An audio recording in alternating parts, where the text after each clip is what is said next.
barang AS yang masuk ke Indonesia, Pak, itu tarifnya jadi gimana? Kemarin kan kita kasih Kan 0%. kemarin ada yang sudah nol, kayak wheat itu sudah nol, kemudian ada soybean dan yang lain, ada yang 5%. Kalau itu masih tetap seperti jalan. itu sampai dengan implementasi daripada Agreement on Reciprocal Tariff.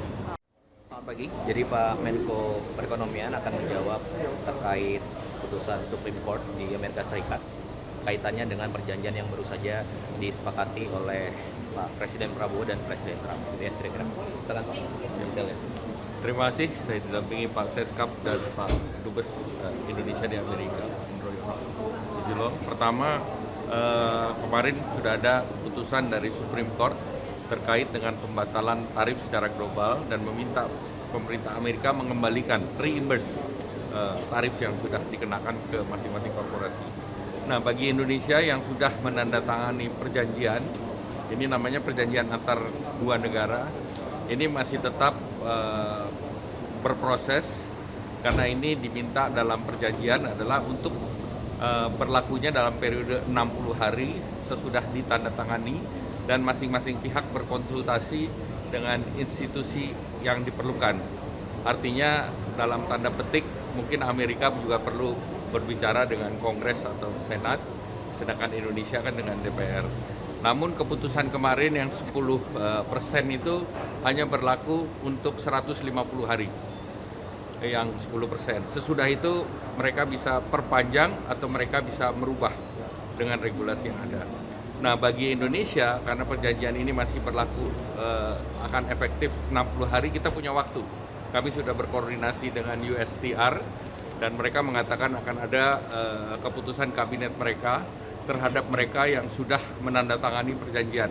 Dan alhamdulillah kemarin Indonesia sudah menandatangani perjanjian dan yang diminta oleh Indonesia adalah kalau yang lain semua berlaku 10%, tetapi yang sudah diberikan 0% itu kita minta tetap. Karena itu sebagian sudah ada yang untuk agriculture dalam bentuk executive order yang berbeda. Jadi itu tidak dibatalkan. Nah, itu termasuk kopi, kakao, produk-produk yang terkait dengan agriculture.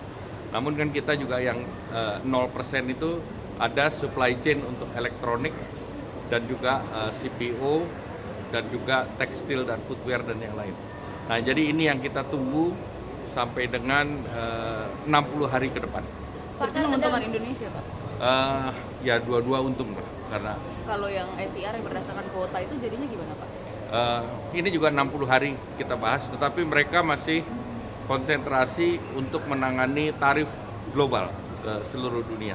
Pak, Bapak kan sudah negosiasi begitu lama. Apakah ada pembedaan antara negara-negara yang sudah tanda tangan ART-nya? Akan ada pembedaan, karena beberapa negara yang sudah itu akan diberikan kebijakan yang tidak sama secara global. Kalau barang AS yang masuk ke Indonesia, Pak, itu tarifnya jadi gimana? Kemarin kan kita kasih Kan 0%. kemarin ada yang sudah nol, kayak wheat itu sudah nol, kemudian ada soybean dan yang lain, ada yang 5%. Kalau itu masih tetap seperti jalan. itu sampai dengan implementasi daripada Agreement on Reciprocal Tariff. Oh. Bagaimana respon dari Presiden Mas mendengar perubahan? Kemarin kami sudah lapor ke Pak Presiden dan beliau minta kita mempelajari seluruh risiko-risiko yang mungkin timbul dan Indonesia siap dengan berbagai senario. Karena senario keputusan Mahkamah Agungnya Amerika ini sudah dibahas dengan USTR sebelum kita tanda tangan. Kemarin kan Pak Erlangga sama Mas Teddy sempat bilang bahwa ini tuh ada kejutan baru atau ada keuntungan baru yang akan diterima Indonesia. Ternyata ada yang lebih terkejut lagi. Terkejut lagi ini. Jadi ini lebih terkejut daripada kejutan ya. Artinya memang tidak tahu akan jadi seperti keputusan ini? atau Yang ada keputusan bagaimana? 10%-nya kita tidak tahu. Tetapi kemungkinan terkait pembatalan agak kelihatan sedikit. Pak, ini kan kita sama aja sama negara lain semuanya 10% Ya. meskipun Pak Erlangga sudah bernegosiasi berkali-kali, ini gimana tanggapannya? Ya, pertama kita ada yang 10% tetapi ada yang kita sedang bicarakan yang sudah diputus nol supaya tetap nol. Oh, oke. Oke. Ya. Ada tambahan Pak mungkin dari Pak Presiden diskusi mengenai tarif ini terakhir seperti apa? Bukan dari Pak Presiden, nanti dari Pak Presiden tanya Pak Presiden. Tapi intinya begini, jadi Bapak Presiden melakukan diplomasi langsung terhadap Amerika Serikat gitu ya. Intinya kita Indonesia siap dalam menghadapi segala kemungkinan yang terjadi. Oke, sebelum ada keputusan Supreme Court Mahkamah Agung, kita sudah negosiasi bahwa presiden dan tim dari 32% menjadi 19%. Kemudian mungkin juga akan bisa lebih turun lagi. Oke. Nah, setelah ada Supreme Court kemarin, ya tentunya dari 19 menjadi 10% itu secara hitung-hitungan lebih baik gitu ya. Tapi intinya pada prinsipnya Indonesia siap dengan segala kemungkinan yang akan terjadi. Oke. Jadi kita sudah sedia payung sebelum hujan. Itulah kira-kira. Mas, agenda presiden Ya Mas, selanjutnya tambahin setelah agenda dari selanjutnya Mas. Selanjutnya. Nanti saya ceritakan. Oke? Sekarang aja. Nanti aja. Sekarang ini fokusnya. Ya, terima kasih. Makasih Oke, Pak. terima kasih semua.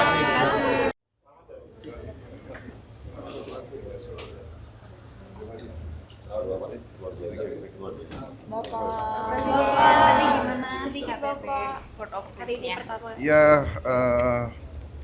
alhamdulillah tadi berjalan dengan baik, lancar ya. Kita lihat kemajuan-kemajuan yang sudah dicapai. Sementara saya kira aliran bantuan makan, bantuan kebutuhan rakyat Gaza saya kira tertinggi selama beberapa tahun. Jadi makan cukup, kebutuhan lain mengalir deras. Kemudian kita lihat rencana ke depan nampaknya sangat serius ya. Tadi walaupun kita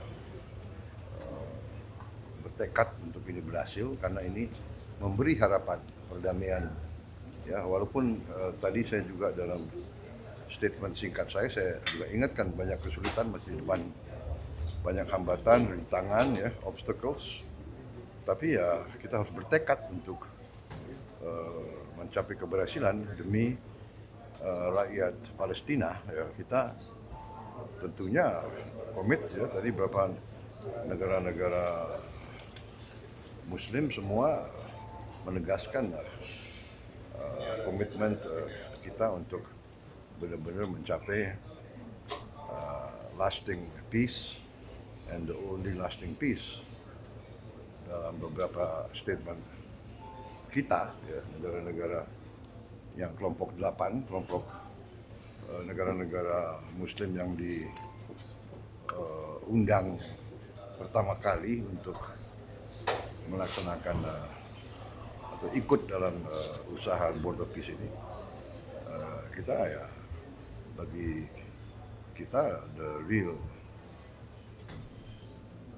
the only long-lasting solution is a two-state solution. Tapi kita juga tegaskan bahwa kita berusaha keras. Dan kalau secara real, saya lihat bencana-bencana yang sangat besar dan jauh kondisi dan masa depan rakyat Gaza akan jauh lebih baik. Tentunya kita harus waspada kelompok-kelompok yang ingin selalu menggagalkan penyelesaian menyeluruh ya pasti ada dari semua pihak. Saya kira itu statement saya. Pak, Ya. tadi Trump bilang takut sama Bapak, katanya takut. Enggak, bercanda. Tambahannya Pak. Pak, soal pengiriman pasukan gimana Pak? Komitmen. Ya kita siap, kita tegas. Kapan Pak kira-kira akan dikirim? Mungkin ya kelompok-kelompok advance mungkin tidak lama lah, mungkin 1-2 bulan ini juga ya. Pak, soal penunjukan ISF Pak? Tadi kan ditunjuk jadi wakil komandan ISF. Pak. Iya, mereka minta kita jadi deputy commander. Ya. Strateginya Pak? seperti apa, Pak? Hah? Strateginya seperti apa ya? Strategi? Maksudnya strategi apa? Ya dipilih menjadi wakil komander ini seperti apa? Ya dipilih ya kita cari yang bagus. Ya. Tugasnya Oke, terima kasih. Pertemuan bilateral sama Presiden Trump kemarin itu bahas apa aja sih, Pak? Iya, kita bahas masalah perdagangan di antara kedua negara. Ya, perundingan sudah cukup lama, akhirnya ketemu saling menguntungkan, saling menghormati. Saya kira bagus. Ya. Kemarin Indonesia jadi negara satu-satunya yang di pertemuan bilateral setelah BOP Pak. Mungkin ada pembahasan lebih dalam setelah itu Pak? Intinya itu kita kan termasuk yang mungkin paling lama ya berunding soal tarif itu perdagangan. Tapi baguslah hasilnya. Ya. Kemarin Bapak ketemu pemimpin perusahaan-perusahaan investasi besar dunia, mungkin bisa diceritakan sedikit Pak? Ya, mereka menyampaikan mereka sangat tertarik sama Indonesia, mereka confident, mereka lihat iklimnya membaik terus, mereka positif terhadap ekonomi kita. Ya. Pada akhirnya kan Amerika Serikat membatalkan dari Supreme Court. Arahan Bapak selanjutnya sebenarnya? Ya, kita siap untuk menghadapi semua kemungkinan, kita hormati politik dalam negeri Amerika Serikat, ya kita lihat perkembangannya. Ya. Angka 10% ini menguntungkan Indonesia nggak Pak? Saya kira ya menguntungkan lah. Ya, kita siap untuk menghadapi segala kemungkinan. Subscribe, share, like, and comment. Subscribe, share, like, and comment. Subscribe, share, like, and comment. Subscribe, share, like, and comment. Subscribe, share, like, and comment.